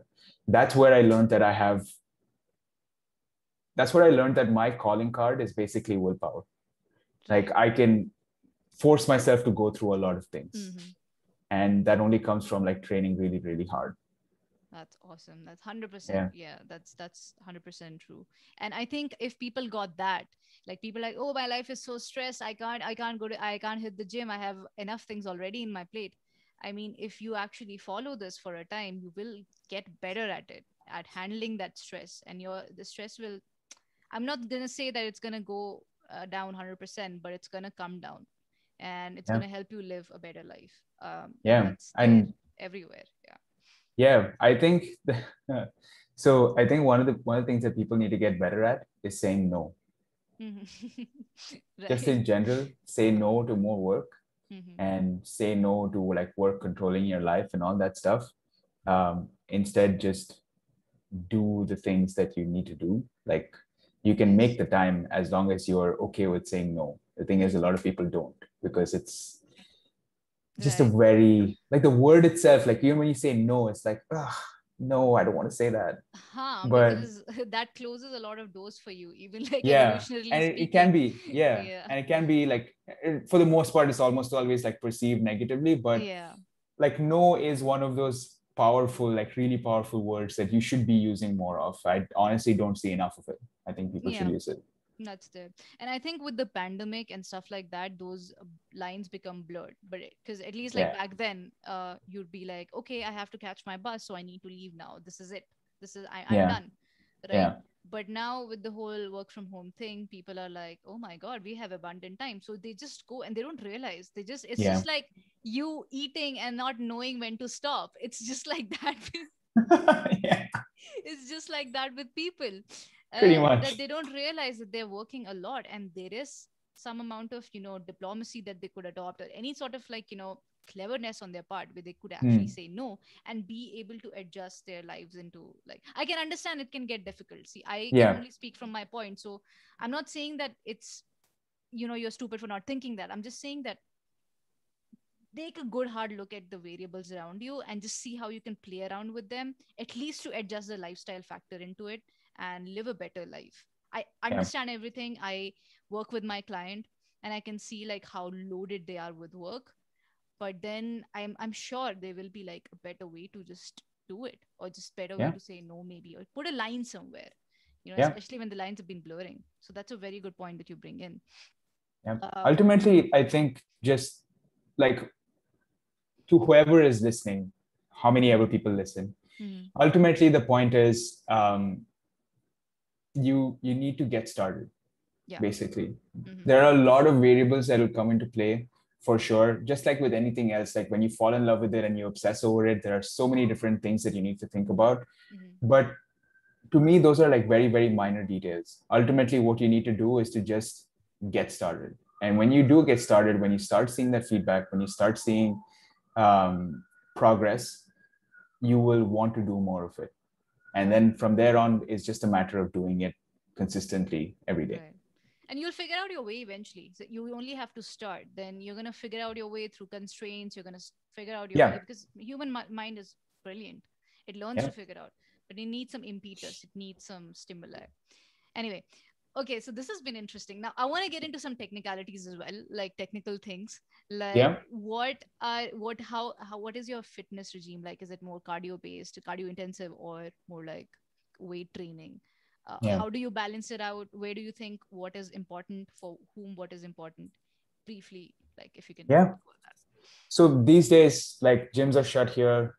Toronto has been in a lockdown for like, I don't know, now 9, 10 months basically. Whew, So okay. yeah, the last time I went to the gym was, I was in Ottawa for a bit. So the last time I was in the gym was in March. Since then, so my training today is essentially 4 days a week. I do some sort of strength training. So that involves like some sort of push day that's focused on the chest and shoulders and triceps, a pull day focused on the back, legs, and then abs. Essentially, I think it's more or less a complete body workout that I end up doing over 4 days. And aside from that, every day, like I said, I either go for a walk or I do some kind of cardio. Basically, it could be like boxing in VR for all that matters. But even if it's just some cardio, I end up doing that. Do some metal music in the background. Yeah, definitely. We all know how much Sandesh loves metal rock. Oh yeah, I am a sucker for really good hard rock metal music. Right. I know Yeah. that. That's how our friendship basically started. Like, oh my God, you too? You listen to Dead by April? Wow, that's awesome. That's insane. Never in my life have I found one for person who has listened to Dead by April apart from me. Yeah. So I was Yeah, like very excited. they're awesome, by the way. Yeah. But yeah, before the world went to shit, my focus has essentially always been on being the biggest version of myself, and that's in terms of like musculature, basically. So what I'm most interested in is like, can I have the most like voluminous looking muscles across my body? So most of my workouts are purely hypertrophy and bodybuilding focused in that lens. Um, 2 working sets, feeder sets, like reaching up to that point, 10 to 15 reps, something in that range, and essentially like a 4 or 5 day split. And I would also do cardio basically after every session, just so I have, it's honestly just so like I keep my heart pumping. That's it. Right. For 15 minutes, I would try and get it up to a point like 150, 160 BPM, and then bring it back down. And that was only just to keep the heart in good condition. Man, I just see the difference between you and I. I can't get it past 130, I guess. Yeah. But I think that's also dependent on your age, right? The maximum heart rate that Yeah. So the maximum, I don't know whether it's different between men and women, but I know it's the formula is 220 minus age in terms of like max heart rate. Right. But yeah, like I keep constantly pushing that. Just yesterday, I had a workout where it was at 180. So 180. Yeah. Okay, man. Is that does that border around? See, there's warm up, then there's cardio, then there's what is that thing which happens when lactic is anaerobic exercise? Right. Does that like that much higher of a rate like goes on to anaerobic exercise? It's no longer like organic cardio. I actually don't know. Probably there is, but I don't know. I have no Yeah, idea. because I had this fit watch, basically a smartwatch. You basically used to tell me, or yeah, whoever wears it, tell them that this is the range within which you should be aiming for, what you should be aiming for. If you go beyond that, this is anaerobic. If you are, beneath this certain level, heartbeat range, it is something else, and like that. So highest was anaerobic I saw, and then after that it was like, fuck, you are in trouble, boy. So more like that. Yeah. I mean, I haven't really looked at that. Ultimately, I see it as like calories in and calories out. Even if right now I'm at a state where I really can't maintain my muscle because I'm not training at the level that I used to before. So for me, most of my focus nowadays is just on burning those calories, no matter where my heart rate reaches. So if I'm going to be at 180 beats per minute for 2 or 3 minutes and I end up burning 10,000 calories, I'll take that. Right. And that thing that you mentioned about how you want to be big with in terms of musculature, please tell me it's purely off of your own genetic potential, not, with external stimuli as to steroids or test, all those things. Yeah, no plans yet. Yeah. Definitely. Yet. Yeah. Okay. To be honest, like I have done research into it, and I think that definitely if you don't have a reason to do it, you shouldn't. There are a lot of people who do, and being completely healthy and choosing to have unnecessary side effects is stupid for the most part. Yeah. But that being said, I do think like testosterone is generally safe if you are working with the right doctor and you're doing your blood tests and all that kind of stuff. That being said, again, I don't want to get into the path of unnecessary side effects. So Right. I'm not thinking about it, but Mm. there are thoughts of what if, and who knows, Right. maybe life will change. Things will Right. change. Hmm. Yeah. As far as my very, very, very shallow understanding on it goes, I feel like I've heard that steroids can get into your cell. Like they can sort of, yeah, steroids are the kind of substances that can get inside the cell membrane. So if something is going inside, where basically your factory is operating, which is the basic fundamental unit, I feel like you should sort of, under normal circumstances or without without the help of a doctor, you should refrain from taking any of those things, as far as my understanding of 100%. it. Yeah. Yeah, Like you, definitely but like you shouldn't do it. said, very a good idea to consult your doctor and take your blood tests. And yeah, that's a awesome idea. Yeah. Actually, a good pointer out there for people. Yeah. Yeah. uh okay, I mean, if you were to sort of the in your fitness regime itself, if you were to talk about yourself first, like what Mm. kind of exercises do you focus more on? Are those like isometric exercises or compound functional exercises? And I feel like whenever I listen to all these fitness podcasts, there's someone always tilting to one side. They'll be like, no, isometric exercise is good. The other one will be like, no, functional exercises will be good. So where do you think, which one is needed? At what point do you need isometric? At what point do you need functional? Or and what how does it look like for you? I'm sorry if that's a loaded question. We'll just No, no, have it's a chat. it's it's a good question, because when I first started, Mm, I didn't know any of this at mm, all. So I just did a whole bunch of different exercises just focused on like growing the muscle. So mm, essentially, I would do compound as well as I would do a bunch of isolation, but all of it would be in like hypertrophy ranges, mm, essentially. mm, That is like 10 to 15 reps, 2 to 3 like working sets. mm, Um, but for me, what matters most is like muscle size. mm, So I don't really care about how strong I get. Like strength matters. It matters a lot in terms of being able to develop the muscle, but it really doesn't play as big a factor. What plays a giant factor in terms of like how big you can get is like time under tension. Basically, yes, muscle under. yeah, Yeah. like how much load are you putting on your muscle for what amount of time? Like that's Mm, essentially what really factors in a lot. So the exercises that I focus on are ones where I can isolate that muscle really well and I can load it with a lot of tension. So okay. basically, like in terms of, let's say I'm thinking about like a typical, I don't know, like a chest day, right? Mm, I will have a ton of like, I probably have like one compound movement or one big movement, which is mm, like the bench press. But that mm, bench press wouldn't actually be a barbell bench press like in the conventional way. I would mm, actually do it on the Smith machine, because in the Smith machine, I can isolate my chest entirely. is I that don't that have, one where you sit down and you're just no, no, those are the chest flies. uh-huh, The Smith flies? machine is basically like a bar on rails.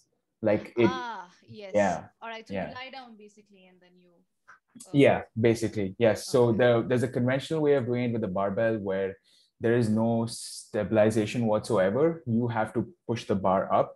And Mm, there's a Smith machine where that bar is on rails. So mm, essentially, you just moving the bar along the rails rather than mm. just moving the bar up, which is a lot more effort in terms of stabilization. Yes. Yeah. Right. Yeah. So the Smith machine basically allows me to isolate, and then I would just do more and more of those isolation work. Like the flies, for example, is more Mm-hmm. isolation work. Mm-hmm. And the ranges would be in some form where I can keep the tension running. And then I would add intensifiers. So basically, instead of ending the workout at a working set, like you do 2 to 3 sets and you're done, I Mm-hmm. would end that with a drop set. So Okay. What does that mean? yeah, so a drop set is basically you do like 6 to 10 reps at one weight, and then as soon as you can't do any more, you drop the weight and Uh do another 10 reps, and then you drop the weight and do another 10 reps, and you drop the weight all the way oh. until you go down the stack. Oh, never did it like that. Fuck. Yeah, Yeah. I just reduced my reps. But the weight would keep increasing. So yeah. that is a So different thing drop altogether. sets are a great way to like basically Mm. put some tension on the muscle. Right. So basically, what I hear you saying is musculature for bigger musculature, which is what your goal is. You would focus Yeah. more on isolation exercises rather than Yeah. the compound exercises because they're more like strength based. Yeah, Yeah, at least that makes. that's what I've been doing. I do Hmm. think my compounds need to work, and I need to be a little bit better at them, but for the most part, yeah, isolation is the way to go for me. Right. That, no, that's amazing. Actually, uh, the because I don't know. This is one thing that I saw on Steffi Cohen's podcast with I think Tim Ferriss, where she said like, no, all the way isometric exercises all the way. But I think what she was trying to say was, hey, if you're into you're gonna get into a bodybuilding, all of that stuff. So maybe I think that's what she meant, that that's where it applies the most. But when what I hear from literature elsewhere is like compound exercise is a way to go. Deadlift, squats, if you can get them Yeah, done, you're done with like 100%. 90% of your workout. So because those Yeah. are involving more of your muscles, Yeah, which is and something which you. they're called compound for that reason because Yes. they essentially engage a lot more of your body than just any isolation exercises would. Yeah. So, like a bench press, for example, involves it's people think of it as just chest work, but essentially it's your shoulders, chest, triceps, all the muscles in your back stabilizing the weight. Essentially, everything's working together to push the weight off your chest. Yes. Yeah. It's a case of like deadlifts as well, your hamstrings, glutes, lower back, your lats, traps, forearms, they're all working in sync to get the bar off the floor. Uh, Yes. True. yeah, True. That is there. And I feel like even in compound exercises, what they say is your weakest muscle is your no, your weakest link can be detrimental. I don't know. I don't. They have a very proper wording around this. I don't remember because it was a long time there. So basic no, your compound exercises are only good as your weakest link. So yeah, basically, the weakest muscle that you haven't worked out on can be actually matlab, yeah, hinder your compound yeah, yeah. movement. That exactly, and that's a really good point. And I guess in that case it works well to go back to your isolation exercise. So if you feel like your biceps are a little weak, so you work on them Yeah, and then you can, yeah, yeah, probably yeah. get A lot better. of people do that. Like people who focus on like I've seen a lot of like strongman, like people in the strongman world essentially train, like watching them online. So Hmm. essentially they reach a point where there is they find that weakest link, like they Hmm. find like their shoulders are the weakest link or something like that. So they end up Yeah. doing a lot of isolation work to get it to a Yes. point where it's not that weakest link and they can lift even heavier weight. Better. Yeah. Yeah, That's definitely there. No, this yeah, whole world of the muscle, musculature and all of it's amazing. It's beautiful. And one interesting point that I basically came across was even in space. This is this podcast of Joe Rogan's that I was watching with this astronaut called Garrett Reisman. So he hmm, was involved in some space missions, and he there was this one time where he was in space for 95 days, something like to that extent, right?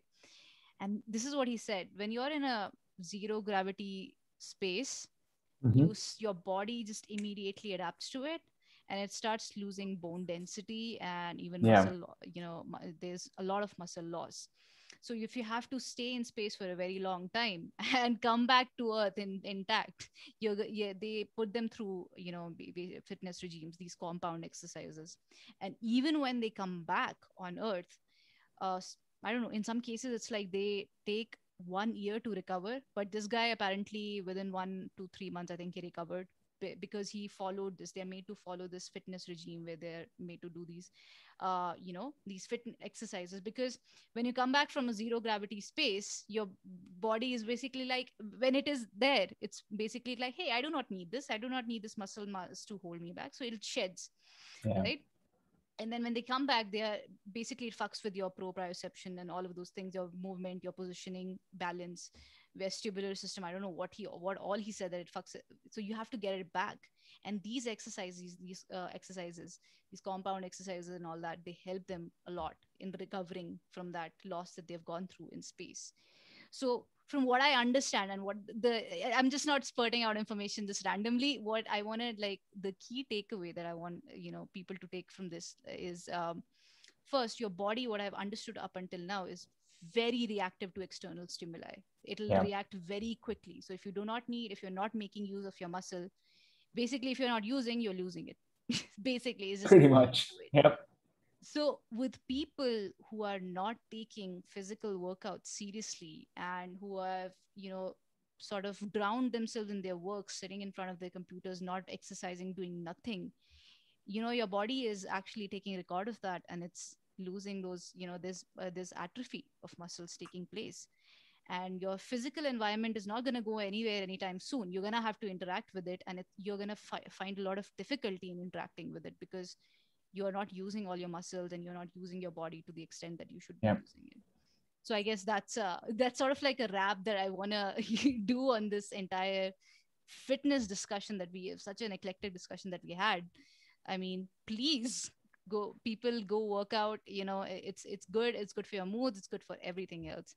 Any closing lines that you'd like to add, Sandesh, to this? And yeah, I just wanted to add one example that you like mentioned about like the physical environment.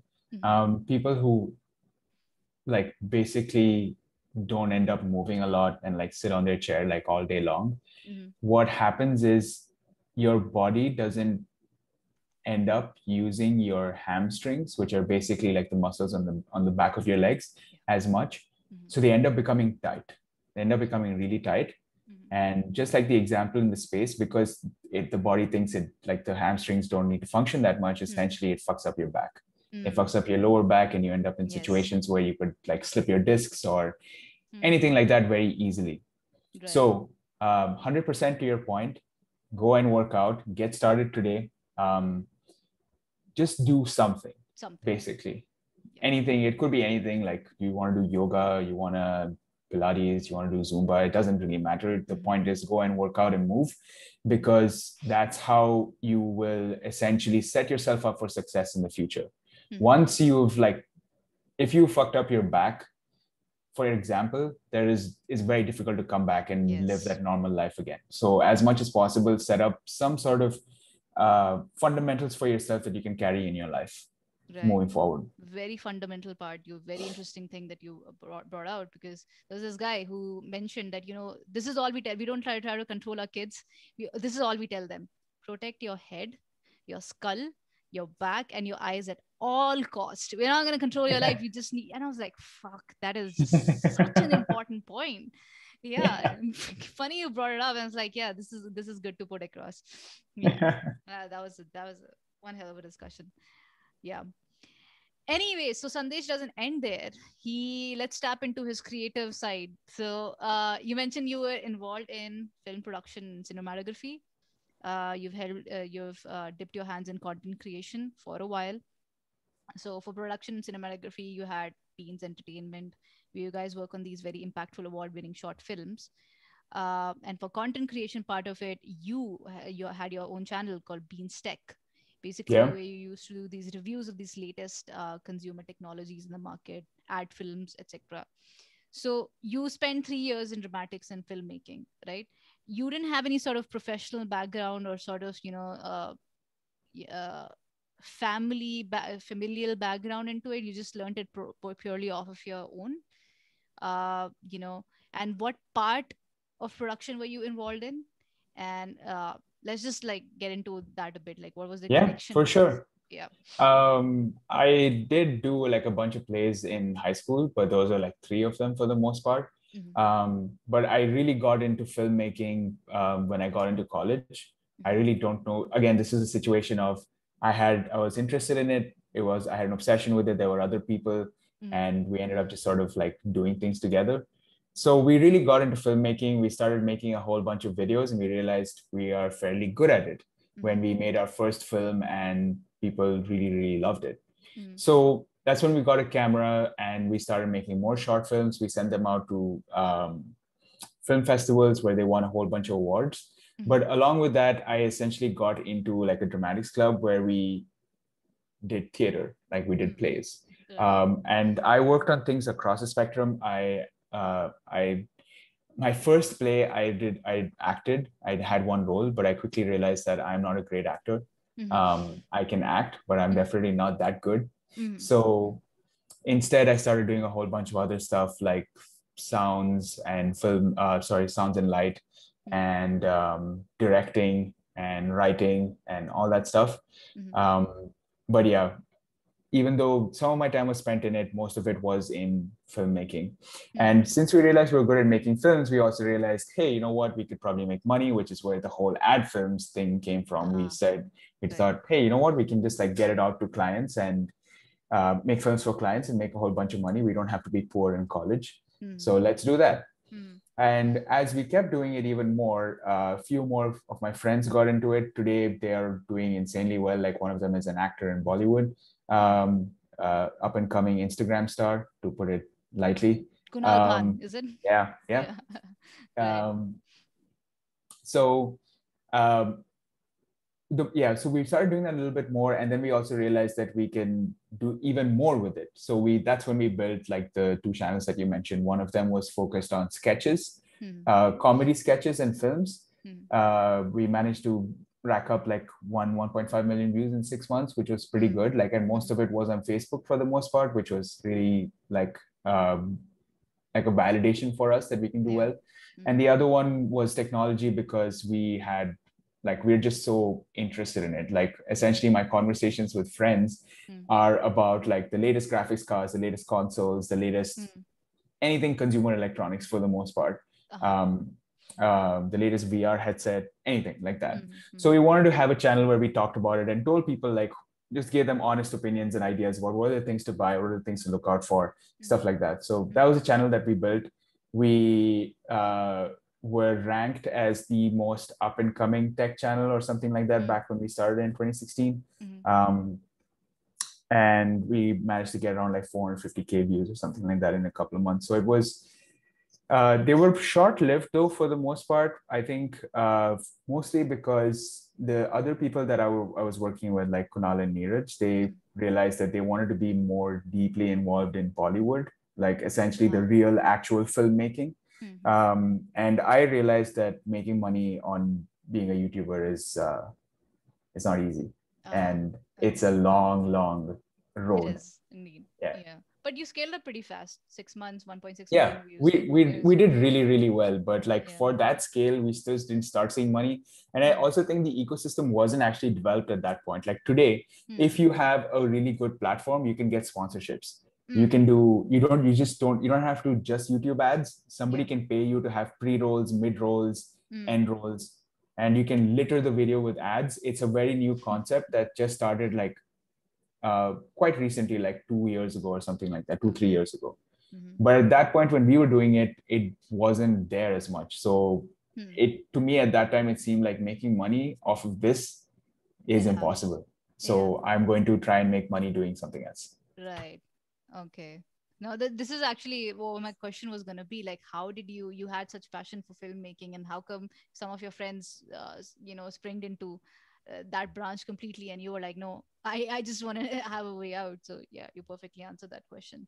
But what is that, to scale that to 1.6 million views, what is something that you understood well about YouTube or just content creation in general that landed you there? It landed you to such a huge feat. I mean, it's huge for me. Like 6 months is like relatively shorter of a time to get 1.6 million views. So yeah, we made our content relatable for the most part, and we really focused on what the platform needed, or in terms of like, or try to understand like how the platform works. So in the case of like these sketches, for example, most our content was like super relatable. Essentially, the base idea would be something that almost everyone has gone through. And then we would put a spin on it, which was our own spin. But anybody would be able to look at the title and be like, oh, yeah, I've been through this before. So I'm going to click on it and see what happens. In the case of like technology, for example, we knew that you cannot come in with an opinion about a product very late into its life cycle, because nobody gives a shit about it after like a year's time, basically. So what you want to do is you want to be there early, and you want to be bringing in some information, some content that's useful in some form. So that's what we did with the technology side. Essentially, anytime there was any sort of announcement about something big, we would try and be one of the first ones on the scene, just like talking about it, even if it's just like a 5 or 6 minute thing. And so that really helped us as well. And another thing that worked out, even though we didn't know at the time, was that we sort of had reviews on very like particular products that were successful in the sense that people are looking to them, but not many people had actually reviewed it. So there was this particular monitor brand model that people really, really wanted to know more about, but there just wasn't any YouTube content whatsoever. So through some magical luck, we were one of those people that did. And that like really racked up the views on our channel. Are you talking about Parvati? No, not Parvati. Parvati is, so for reference to everyone else, that is my nickname for a monitor that I got and that I did a review of. But no, this was another one that was a gaming related one back in like 2016 or something.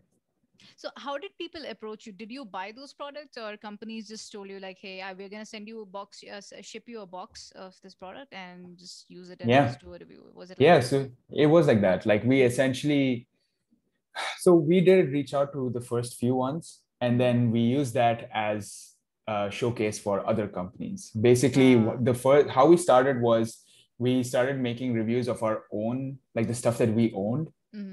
Essentially, we showed off like what kind of video quality we have. We reached out to people and said, hey, we can make these kinds of videos, but we need products to talk about. So they said someone took a chance on us and said, yeah, you know what, I'll give you this one, but I need it back in 2-3 days, but do whatever you want with that for now.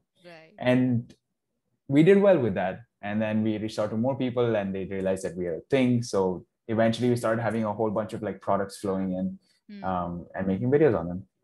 No, I'm pretty sure it would have done well because, for someone, because for a company, its product and its brand image is all that is all that actually makes it a success.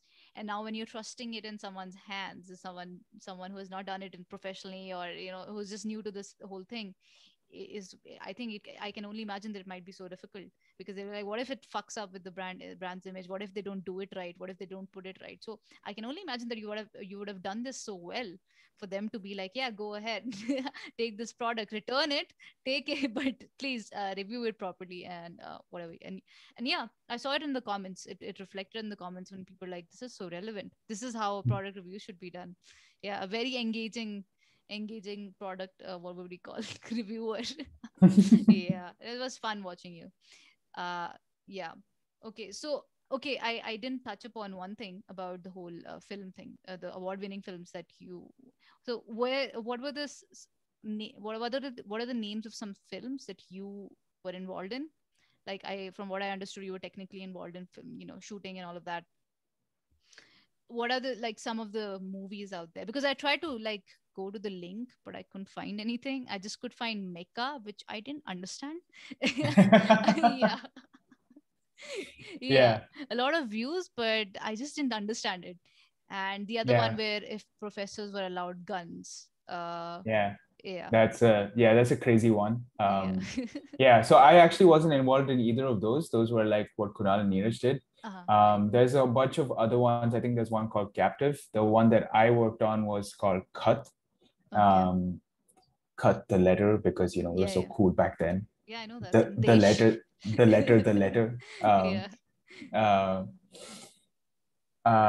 So those are the two big ones. I think there's a couple of other more as well, which I can dig up, but they're all so lost because we just did a bunch of random shit, like put it on different YouTube channels, give it really weird names. I think we were just like college kids with too much testosterone in our bodies for the most part. Right. No, but I can definitely say, even when I didn't understand those two films, the ones that I watched, I can say that the filming around that was good. The background score was relevant and everything. So, but I'm yet to watch yours, the ones that you are mentioning right now. So please pull it up. I'm going to put it in the description. Probably people can watch definitely. That. Yeah. So you purely learned that skill off of just doing, not having any sort of background, right? Yeah. Yeah, pretty much. Just all of this that you mentioned. Right? Everything. Everything that we've discussed about today, pretty much, I don't think there's any of it that I did a course on. or that I like sort of had some sort of what do you call it, like trade knowledge or some sort of like college-based knowledge from. Mm-hmm. Essentially, I did it, tried to figure it out, and then learned things about it, and then applied it elsewhere. So it Right. was the same case with like filmmaking as well. We picked up a camera, started doing things, got inspired by movies, started watching YouTube videos on how it needs to be done, kept iterating on the process until we got really good at it. Mm-hmm. Right. And that can be said to most of the things, but human beings give unnecessary power to institutions. Yeah. I don't want to like get into specifics, but I feel like people who understand it will eventually don't give too much power to institutions, because most of the things that you need to survive or whatever, you can just learn them by your own, on your own, Yeah. right?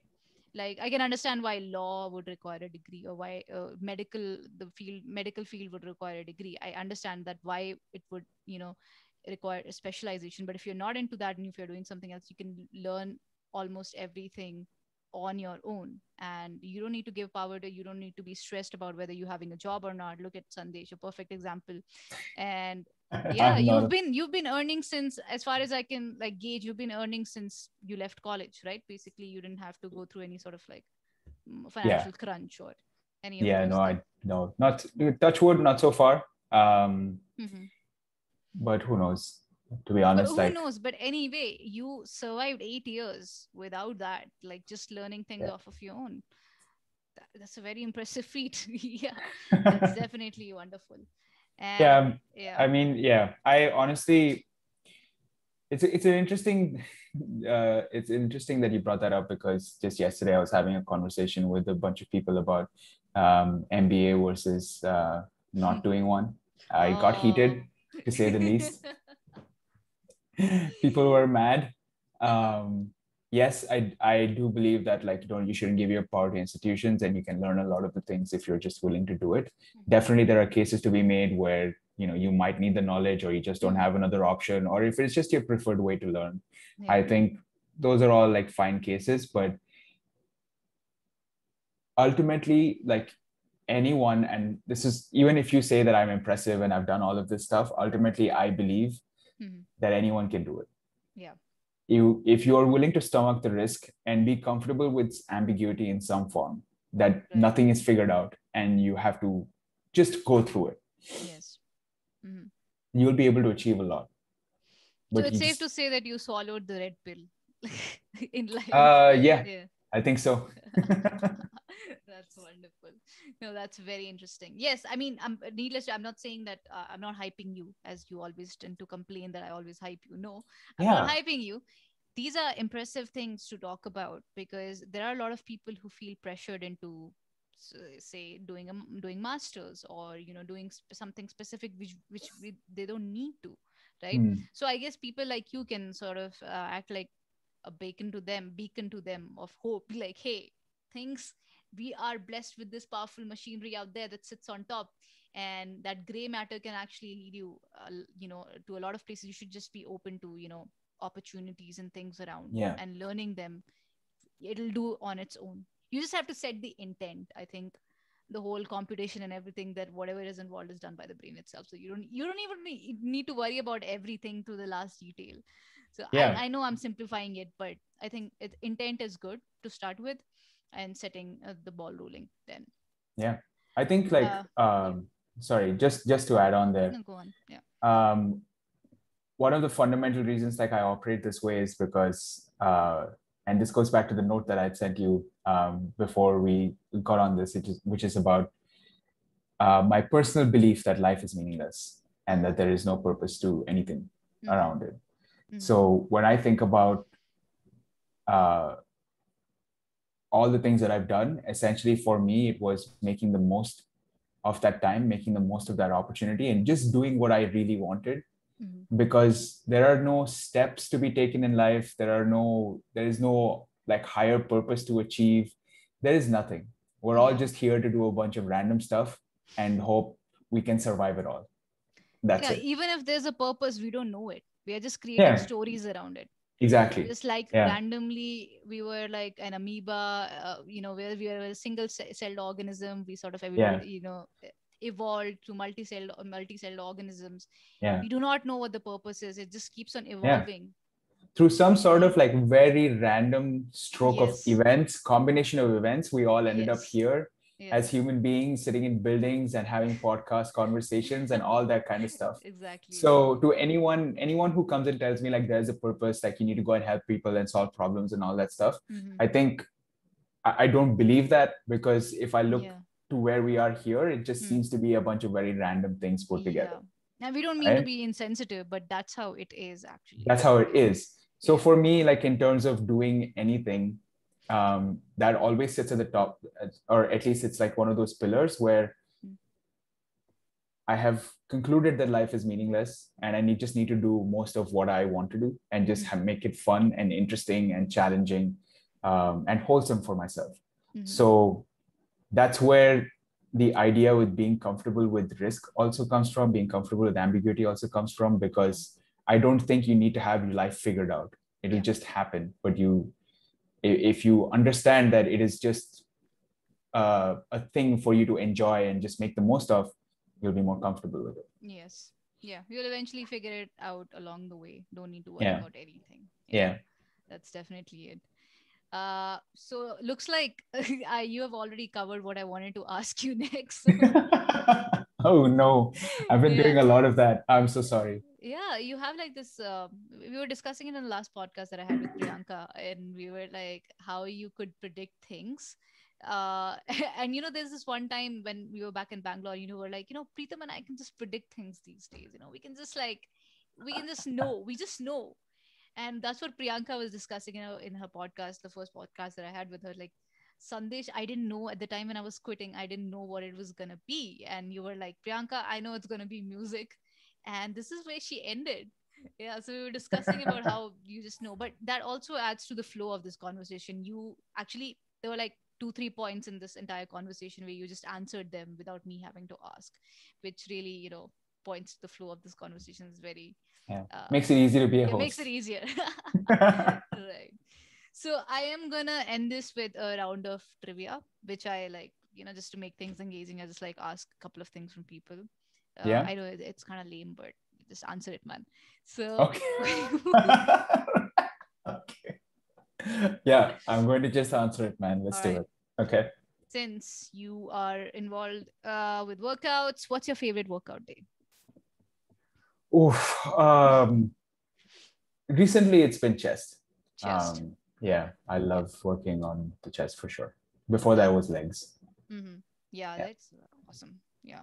I don't know Yeah. why people have so much legs day. It's a good day. It's a very It's a intensive day. beautiful day. Beautiful It's day. a day where you go to get yourself wrecked and then come back and Yeah. relax. Yeah. Do It you feels also amazing. choose Saturdays to do leg day so that you can just like Yes, of relax? course. I Yeah. think I think almost everyone. It's either a Friday or a Saturday. It has to be on a weekend because I'm not doing it in the middle of the week and Mm-hmm. not having the energy to walk or wake up Correct. after that. No, Yeah. I've seen people do it on Wednesdays and Thursdays. Yeah, That's why it's like they're crazy. they're not Yeah. strategizing.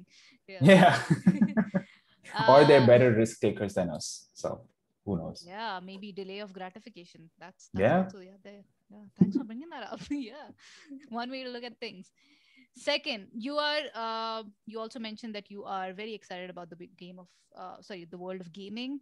Yeah. What is probably like what's the latest video game you're on right now?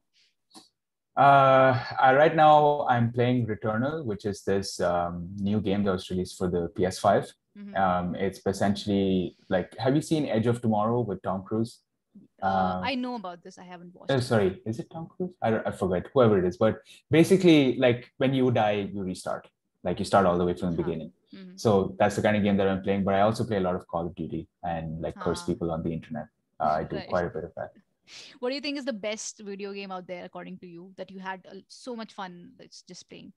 Oh, man, it's been a while. I think still one of my most favorite games in recent years is Doom from Mm-hmm. 2016. Okay. I love that game. It was so good. It's a first person shooter basically, but it's done incredibly well. Mm-hmm. And most recently, I played God of War. Uh-huh. Holy wow, beautiful story. Awesome. Father Where do you? son Uh-huh. story, beautiful. Yeah. Oh, okay. What's your favorite medium to play those games on? Yeah, is it PlayStation, desktop? What are you most comfortable with? Nothing beats keyboard and mouse. I will Ah, say that. right. Yeah. Good old So days, huh? PC. Yeah. Yeah. I mean, it's just so much more easier to play with the keyboard and mouse, in my opinion. But I Mm-hmm. also love just sitting on a couch and being useless. So it's a Mm-hmm. mixed bag, With your mixed beer feelings. can next to you and being like, Yeah. "Hey, No, bitch." beer's way too many calories. We drink whiskey. Oh, are Yeah. we just trying to be What? are we trying to be pretentious and for just for the sake of podcast? Come on. No, not really. I honestly don't drink beer at all. You don't? If I'm no, if I drink, I'm drinking whiskey. I don't drink beer. Okay. I mean, I don't know if like which one's more healthy for you. Anyway, clearly Neither whiskey. Uh-huh. neither are at all, but Which I one is the just better of the two idiots? Like, which one is yeah. that? So I drink whiskey because I don't want to have the calories from the beer. Oh. That's how I've rationalized it in my head. I don't really know if it's true. It Mm. just feels like I'm drinking lesser calories Okay. overall. All So right.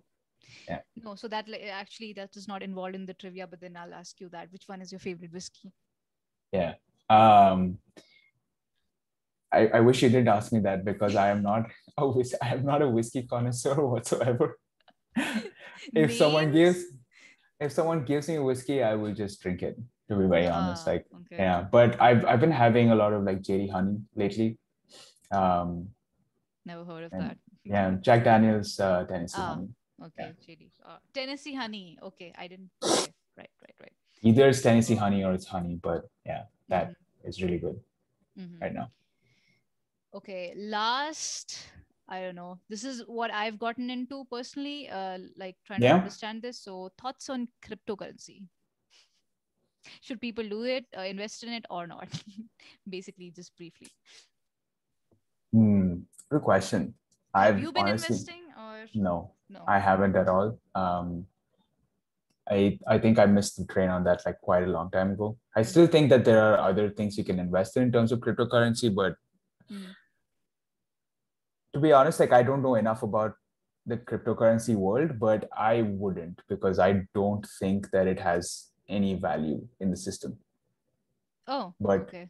All right. but I will preface this by saying that the internet is changing things really, really fast. Very rapidly. Yeah. Yeah. What used to be like institutions, what used to be things controlled by institutions Mm-hmm. before, it's changing across the board. There are lots and lots of smaller players doing bigger things.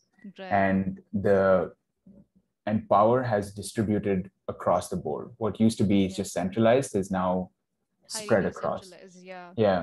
And this is So what they considering that, preach. like I think Hmm. maybe there is some value, but I don't see it for now. Yeah. No, there was this talk. There's this Russian programmer called Vitalik Buterin, who is the founder of Ethereum, basically.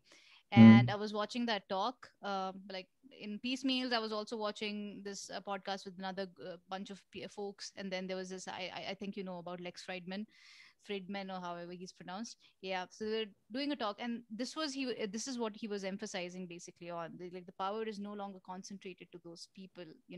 It's highly decentralized. Anyone can start anything on top of that platform on Yeah. Ethereum. So I was really curious to. I've begun like searching about it a bit, like what is this ecosystem? How does that help?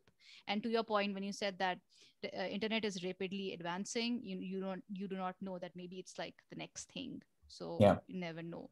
And this Yeah. is what happened with the. I don't know if you've heard about the GameStop thing, that whole Yeah, of course. yeah, like GME. Yeah. yeah, they got those Wall Street bankers or those people on their knees, and they actually did some fantastic jobs. So it's no longer concentrated, and I think this is what the power of open source or all of those things is, because that gives everybody the power.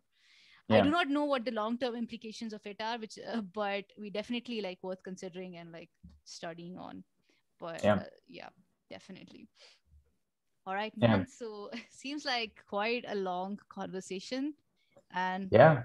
really I fun. I I would love to know like if we still have anyone's attention at this time. But there's still a lot of interesting information. Yeah. So I'm hopefully gonna you're chunk here it. with us. Yeah, I'm gonna Yeah. chunk it. Yeah, Yeah. they're gonna know. I think fitness is where we're gonna get most of the eyeballs, but let's see. Yeah. Yeah, people are a lot into that. But it was a very, I don't know if people are going to watch or not, like to this point, but for sure I can say about myself that it was a wonderful experience just hosting you. A lot of things to know, And like I said, it's good to have friends who are older than you, because you get to know a lot, which you do not see probably, being with people of your age, or, Mm. with your experiences that you have. So it's been Yeah. fun knowing you, and we will continue to know each other. It's not like it's the end, but I want to mention that. Uh, Yeah. yes, thank you for adding value to my life. Yeah. Yeah, for sure. And for Yeah. those of you guys listening on audio, I'm not as old as she makes it sound. I'm only 28. Yeah. Uh, But I'm but 23, so in comparison, it's like, yeah, but I'm yeah, not that old. yeah. So No, just he's I not just that want to old. let the audio folk know. That's all. But yeah, it was Yes, really fun to be here, and yes, yeah, thanks for having me. yep. Always, man. Come back, come back. There's a lot to talk about. Yeah, Yeah, for yep. sure. Alrighty. Okay. Goodbye, everybody.